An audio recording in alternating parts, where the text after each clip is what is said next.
قادیانی حضرات دا سب تو بڑا ہتھیار جدا مقابلہ کسی ملا کو نہیں وہ ہوئی ہے کہ رسول کریم جو تسی آندے کہ آپ آخری نبی ہے کہ آپ دی امت نبی بند ہو گئے.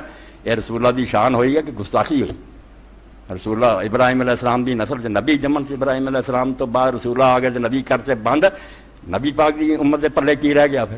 بہت خطرناک سوال ہے.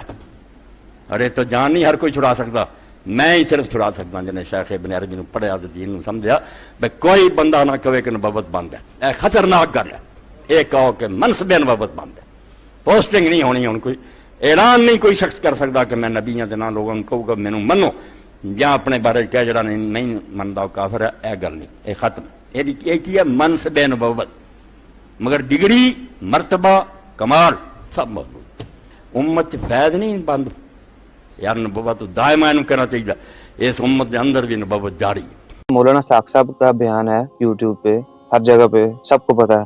انہوں نے کہا کہ میں ابن عربی دے دین نو پڑھیا کہ منصب نبوت ختم ہو گیا, کوئی ڈکلیئر نہیں کر سکتا کہ میں اب نبی ہوں, لیکن جو کوالٹیز ہیں وہ چلتی رہیں گی.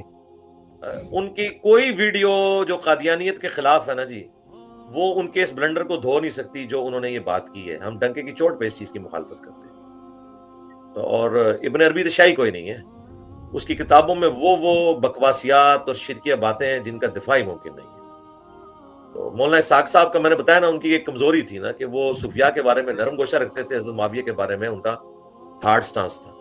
جو سٹانس ان کا حضرت معاویہ کے بارے میں تھا اس کا 100واں حصہ بھی اگر صوفیاء کے بارے میں ان کا ہوتا تو میں علا وجہ بصیرت کہہ رہا ہوں کہ صوفیاء کے ایمان کے بھی وہ قائل نہ ہوتے جو کچھ صوفیاء کی کتابوں کے اندر لکھا. تو میرا ان معاملات سے کوئی لینا دینا نہیں. میں نے تو آپ کو بتایا نا کہ میرا اعلان برات ہے اس طرح کے تمام معاملات سے.